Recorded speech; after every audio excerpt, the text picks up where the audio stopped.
we just learned, obviously, about your story from that incredible video that we just watched. And I have to tell you, after working with so many couples over the years, I've never seen a couple with a story like yours. And the amazing redemption that God did in your marriage. So I'd like you to tell the people at Creekwood about what made you willing to share your story. We were a little sheepish about it at first because it seemed like there was a lot of pain and a lot of sin and a lot of things we weren't proud of, especially me. You know, I had an affair, and so as we prayed about it and we were being asked over and over to share our story, we realized that it wasn't about anything that we had done, that it was all about what God had done.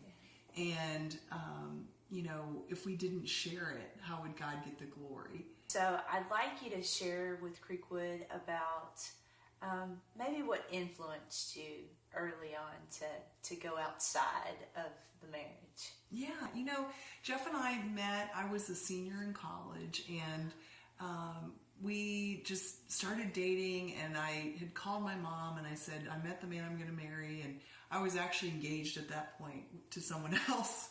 And she said, well, what about Scott? And I said, no, I met the man I'm going to marry. And so it was just kind of this whirlwind dating, and we dated for about a year and got married and moved to LA. And, you know, about 1 or 2 years into the marriage, I started to feel kind of empty. And, you know, we looked like we had the perfect life. We had great jobs. We made good money. We were in our 20s. We were going to the beach, you know, all the time. And we had an ocean view home eventually. And I just kept thinking there was something wrong with me, that I felt empty and not connected with my husband. And I didn't really say anything to anyone. I didn't say anything to Jeff. I didn't say anything to a friend or family. And I just thought, gosh, I have got to get through this, and there's no reason that I should be feeling empty in this marriage. And what I would continually think to myself is, I don't feel like Jeff and I are connected. We, you know, had a lot of sex, but we weren't very connected emotionally, and I knew I wanted to know my husband more. I wanted a deeper connection. But honestly, for me, I really didn't know how to do that either. And so I just, you know, kept working. And then I thought it was the fact that we didn't have any children, and we started to try to have kids.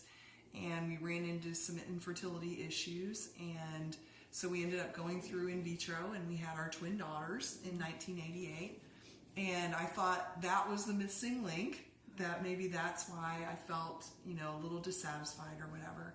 And so that was fine for, you know, about a year, and then the emptiness started coming back, and I wasn't looking for anyone else. I wasn't thinking I want to go outside my marriage, or I want to have an affair, or I need another guy or anything. But I was at a sales meeting, and I started talking to a guy that I had known for a long time, and he had the same position I did in the company, and we just started talking about our jobs at first, and then he started to share with me that he wasn't happy in his marriage, and he was struggling. And for the first time, at that point, it was for the first time in 8 years that I had shared with anyone that I wasn't happy in my marriage. And so that night led to conversation for hours.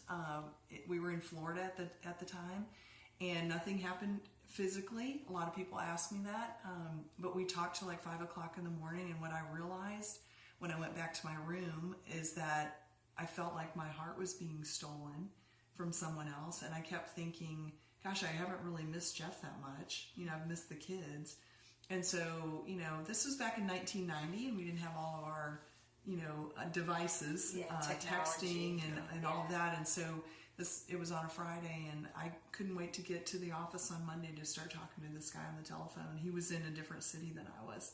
After you guys got transferred to the Dallas Metroplex, then what happened? Well, you know, I was really excited because I thought, well, maybe that's part of what we need is just a change of scenery. And we moved to Dallas, and for the first time in our marriage, we started going to a church. And because you didn't know about the affair. I didn't know. Yeah, I didn't know that there was another guy. I just thought, I really didn't know what the problem was, to be honest. I just knew she wasn't happy, and I didn't know what the case was. So I was hopeful that we could get here. We had another couple friend that we knew here, and that would be good for us, and maybe we could start some counseling. But, she really wasn't into the counseling idea, so we didn't do that. My heart was, my heart began to close in year 2 of the marriage. And so by the time 8 years came down the road here, I was so far gone emotionally from my marriage. I didn't even want to work on it. And then I was being, I was so deceived into thinking that I had actually fallen in love with somebody else. Okay. And, it's hard to look back on it now, because to think that I was talking to someone on the telephone and literally, having a relationship, thinking I was falling in love with someone that I didn't even see. You know what I mean? Yeah. Like, it's really intense. But I was connected emotionally, and so when I got here, I thought, oh my gosh, I can run away from that situation. I never have to look back. I can come here and work on the marriage and just start a new life, and nobody's going to have to know, and all of that. And I got here, and I started to miss the connection I had with this guy. And so we started talking from Dallas on landlines. And Jeff he was fighting for the marriage. He was like, let's go to counseling. And I did go a couple times, but my heart wasn't into it. And I just didn't want to work on it. And I filed for divorce behind his back and had the papers delivered to him. And, it was bad. Well, we started building a house when we moved here. And I thought, well, maybe that would be it. It's typical of me, thinking more stuff will fix the problem, right? Yeah. And so, we built a big, beautiful home that we now call the shrine to our marriage. And, so that didn't do it. But while we were building the house, I would go to work every day, and then I would come home, and Cheryl and the girls, we were staying in a short-term apartment situation, and I would come home almost every day, and she'd be crying. Okay. And so, like, what's going on in me is, like, it was all this just turmoil in my heart. Like, am I doing the right thing, even just leaving the girls here with her? Like, I was thinking there was something wrong with her mentally, because I didn't know about the affair, and I asked her, like, is it someone else? And she would assure me no. And up until then, there was no reason for me to not trust her, so I believed her. So you find yourself divorced, then what? Yeah, when we first came to Dallas, we started going to church for the first time in our marriage. And Jeff and I grew up very differently. Jeff grew up in the Southern Baptist denomination. I grew up Catholic. It was just a topic we really didn't discuss. And so we came here, and we were in trouble, and we started going to church. And so for me, what was going on, even though I, had decided I wanted a divorce and I wasn't going to work on our marriage, still there was this stirring that was going on inside of me that I didn't really understand. All I knew is that I felt like every time I listened to a sermon, the pastor was speaking directly to me. And I was still going down that path to divorce, and I just set my mind to it. That's what we were going to do. And Jeff was trying to fight it all the way. And so finally, after we divorced, I started going to another church. And I was, I went to it was a tiny church, and I met some women there that were my age. And, I was 31 at that point. And they seemed normal to me.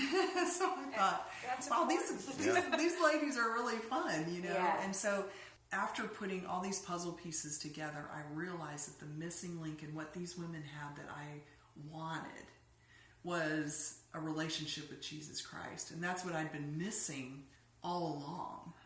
And God was really pursuing me to pursue him, to give it another chance and let God do it, and pour into our marriage this time, and he be the center of our marriage. And so I had written a letter to Jeff after that, and I broke up with the other guy. Everybody wants to know that. Okay. Broke that off, almost married him. It came that close. And I wrote a letter to Jeff, and I was learning how to repent at that point. And so I asked him if I could come to his house and talk to him. And he said, well, if it's not about the kids, we have nothing to talk about. Yeah. And so I finally said, just give me a chance. And he said, well, okay, but 10 minutes. I mean, that's it. And I said, okay. So went over to his house, and I had this letter, and I said, if you could allow me to just read this letter, and don't interrupt me, I'd really appreciate it. So I did that. And so when I looked up, he had tears running down his face, and I was like, at the end, because at the end of the letter I said, Jeff, I feel like God is wanting us to pursue reconciliation of our marriage, and we didn't do it his way all along. And that's when I looked up and saw him crying, and so I thought he was on the same page. And the reality was, he wasn't on the same page. Yeah, I mean, I was so frustrated because I'm like, first of all, I didn't even really believe her. It's like, I've been fighting for this for so long, and she just pushed through with the divorce. I'm like, are you kidding? Like, we're divorced now. It's like I was so angry at her. I hadn't dealt with my own anger in my own heart that I didn't even want to look at her. Yeah. So the tear was probably more because she said she was going to be here for 10 minutes and ended up being 45, and I was missing the cowboy game. and that's the reality. I mean, it wasn't like I was having this big experience or anything. Okay. Because I was still so stubborn and just hard-hearted myself at that point. Yeah. So in that, there were 7 years. Yeah. Right. So what was your process like those 7 years? I mean, you had a sense of direction, and I mean, God was working in your life. What about you, Jeff? Yeah. Well, I was working with the high school youth at our church, and so I was pouring myself into that, and then I would, I love being a dad. So when I had the girls, I was like up here on a high, and we'd have so much fun. And then when I didn't have them, I would be kind of like depressed. It was really like a yo-yo for me. And in fact, looking back now, I probably was clinically depressed. But the girls and I have a blast. So I love my time with them. But I'm teaching the high school youth, or I'm working with them. And at first, they just had me volunteer for crowd control because I was in no position to teach. And then I think it was year 3. They asked me 3 years after the divorce if I would take the high school boys to a book called The Disciplines of a Godly Man by Kent Hughes. And I said I'd do it, and I studied that lesson on Sunday nights, and then they would come over to my house on Wednesday nights, and I would teach it to them. And I would tell them, I said, look, God is really working on me in the midst of this study because as I'm reading this on Sunday nights, I'm realizing how I did it all wrong, my relationship with God wasn't even real. It was more of, I felt like I had to perform. And now I'm starting to understand that it's not about what I do or have done, but it's what Christ did for me. But it sounds like a really important part of that whole process was, you forgiving her, and Cheryl, you forgiving yourself. Well, I was really struggling with forgiveness. And as I would read my Bible, I'd come across these passages where, Peter thought he was great because he'd forgiven somebody 7 times. And Jesus is like, I'm paraphrasing now. Jesus is kind of like chuckling, like 7 times. How about 7 times 70 times? And then I also came across that passage. I think it's in Luke where it talked about, a big part of forgiveness is first the person that sinned has to repent. Well, Cheryl had repented. And so had I. I mean, before that, I was putting it all on her, and I started realizing my own, sin. And you don't hear a lot about what you're saying, Jeff. And I mean, I hear, Cheryl saying, I repented, and it was, and I mean, the letter, but you repented? Yeah, I mean, there was a lot that it was, guys will ask me, like, well, what was your sin? Well, I said, there's a sin called the sin of omission. And there were so many things I hadn't done. I mean, there was actual sins I did do too. Don't get me wrong. I'm not saying I was this holy guy. Right. But it's more of what I didn't do. I just didn't. I wasn't the spiritual leader of the family. I didn't love her sacrificially. I was selfish. My life was about me. Our life was about me. Well, the reality is that we needed to forgive each other. Right. Yeah. Yes, I'm the one that had the affair, but there were just things, we had sinned against each other, and we needed to do that. And, forgiveness is a big part of marriage, period. Yeah. Right. Because a lot of people can stay in that hurt. Right. For sure. And not, move forward. Right. But taking responsibility was a big part of that. Yeah. And really, I think there was so many things going on in my life, too, because I really started understanding the gospel for the first time. Because before, I had been called up. I really believe it was my parents' religion. I was a kid that grew up and just wanted to please my parents. So at 9 or 10 years old, I walked the aisle and accepted Christ and all that. But I don't think I owned my own faith until I was about 37. Yeah. And really just understand it's not about what I do, it's about what Christ did for me. Yeah. But to really think about that and meditate on that, to where it developed this grateful heart in me for all that he had done, that I wanted to be obedient. Not that I felt like I had to, like I used to feel. Yeah.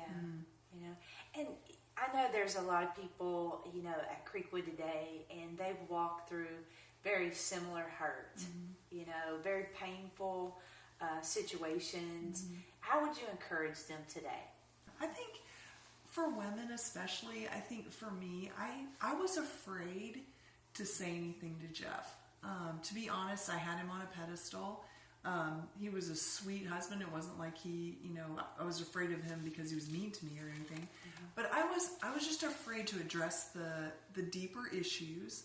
And I tell women this all the time, that, pray about it, and really go to your husband in a humble spirit, if you're really struggling, and talk to him about it. And if you have to have someone there, just as a friend, or if you want to go to a counselor or whatever it is, but, get that out there, because I really regret a lot of that, because I'm not even sure we would have ended up divorced if I would have just shared my heart.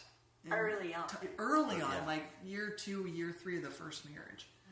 What would you say to either, a man out there, his wife approaches him, but he refuses to seek out, counseling. What would you say to him? Well, I would really encourage him, because usually we refuse that because there's some fears, and there's some fears that, we're not quite ready to deal with it, or maybe we don't feel like we can trust other people. But, I think because of what we do now, we realize that just about in fact, I don't know a marriage that hasn't struggled at some point, if they've been married longer than 6 months, that hasn't struggled at somewhere along the line. And we all need each other to encourage each other. Like for me, one of my biggest sin struggles is the sin of pride. And really just, I was so prideful. That's one of the things that held us back. And that was one of the things that was so hard for me to get over. When you say pride, like, what do you mean? Well, and there's so many different ways. I mean, one, like, well, how dare her do this to me? Like, why would I ever forgive her? I'm this, well, that's pride, and then even now in our marriage, and now that we're in a Christ-centered marriage, we're not perfect. We're still humans, and I still struggle with pride. There'll be things that'll happen, and I'll bow up or whatever, and realize, no, wait a minute. I'm supposed to be a humble man. I'm supposed to be a gentle man. I'm supposed to treat her as the weaker vessel. So, pride is the thing that I think a lot of us guys struggle with, which is why I encourage you to get into like a men's Bible study, get around some other godly men, and just share what's going on in your life. Yeah. So you guys remarried. Right. And... So it's interesting. We were, we talked about we were dating as a family. So that summer, our girls went away to Sky Ranch for camp. And so we had a whole week of, actual adult time where we could really have conversations without being interrupted. And so while they were gone, I asked her to marry me again. So we went to pick up the girls that following Saturday. And I told them, I said, look, your mom and I have a surprise for you, but I'm not going to tell you till we get back home. Well, they're 11, so you can imagine what 11-year-olds are like. And they're like bouncing off the walls from being at camp all week anyhow.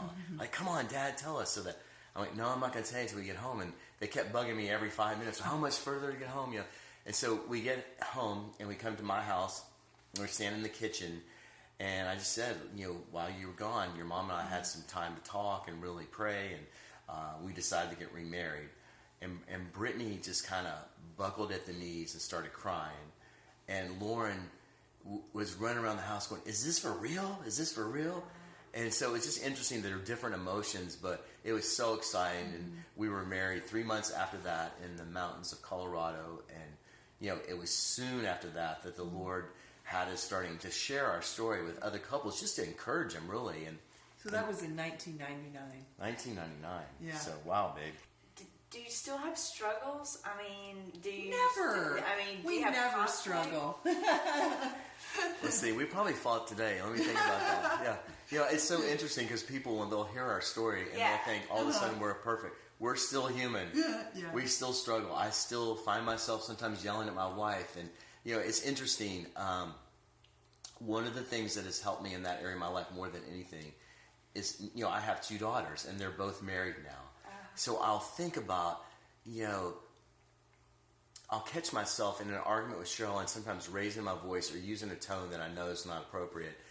And then reminding myself, she's God's daughter. And, you know, in this relationship, you know, God isn't only my father, my heavenly father-in-law. And I have 2 daughters, and I don't appreciate it when someone's mistreating them or being disrespectful to them. Yeah. And if my son-in-laws were that way with my daughters, I'd probably want to hurt them. Yeah. So you still have conflict. We still have conflict. So, yeah. But y'all just seem to kind of work it out. Well, I think the difference between our first marriage and our second marriage in conflict is that I know for sure that Jeff is seeking out what God would want him to be doing or acting the way that God would want him to act. And I know that he knows that about me. And so with Christ at the center of our marriage, that's our focal point. It's not each other. And so each one of us is concerned about glorifying God. Do we always glorify God? No, we're sinners. A sinner married to a sinner. Yeah. And so it's knowing that each one of us cares enough to be obedient to God. Yeah. And that's really our goal every day. And so, yeah, we fight about stupid stuff. But it is important. Like I'm by nature, I'm a conflict avoider. So I'm glad you asked that question. Because the reality is, in our first marriage, I would just ignore it, sweep it under the rug, almost pretend like it didn't happen, and just keep going, right? And never really talking about it or talking through it. And now what I've learned to do is, when in the heat of the moment, is try to remember just to take a time out. And we talk about this, and we counsel now, so we talk about kids to couples, like, what stirs your affections for Christ? Do you know what it is? And if you do, like for me, it can be, usually it's being outdoors. So I'll go outside and I'll just sit in my chair in the backyard, and I'll just pray to the Lord. Like, Lord, I'm so sorry, you know, what's going through now. I'm frustrated with my wife. I'm angry about this. I don't want to be, you know, help me in this. Yeah. And then, but what we'll do is we'll take this time out for like 30 minutes, 45 minutes, and then we'll come back together. Okay, so you took a time out. Yeah. It's key. And then we'll come back together and talk through whatever it was that we were arguing about before. Yeah. And usually when you take that time, sometimes it's a small issue, and it's kind of, you know, when you start thinking about it and, you know, get outside, for me, get outside and spend some time alone with the Lord, it's kind of, you're kind of embarrassed because it's kind of ridiculously small anyhow. But sometimes it's not. Sometimes it's something you really need to talk out and work through together. Okay. This is a really important question. When you came back together and you remarried, how did you guys build trust? Yeah. You know, like and we do have the technology today, you know, so with passwords and the cell phones, how did you guys do that? Well, yeah, and most of that we had resolved before we got remarried, but we don't, you know, there's nothing I have that Cheryl can't look at. In fact, I just recently got a password on my phone, because with the new phone you have to have one. Prior to that, I didn't even have one. She knows what my password is. I leave my phone on the table. She can look at it any time, and she does the same thing with me. And it's really, it's that. And there's just nothing, it's trying to be fully known. Fully known and fully transparent. Yeah. So what would you say to couples today that are perhaps struggling with secrets in their relationship? I think secrets can be very destructive if they're big, small, you know, whatever they are. And I think, you know, God created us all for relationship. And He intends for us to have a deep intimacy with Him and with each other in marriage. And so when there are secrets, it really hinders intimacy from just, you know, emotional intimacy, from spiritual intimacy, and even physical intimacy, meaning sexual intimacy. And so as we, you know, think about that topic, it's hard sometimes, because it's hard to confess secrets, or, you know, maybe we're scared or something like that. But it's really something to address and really something to think about. Yeah. I think the importance of being fully known. Like if you're 99% known, you're not fully known.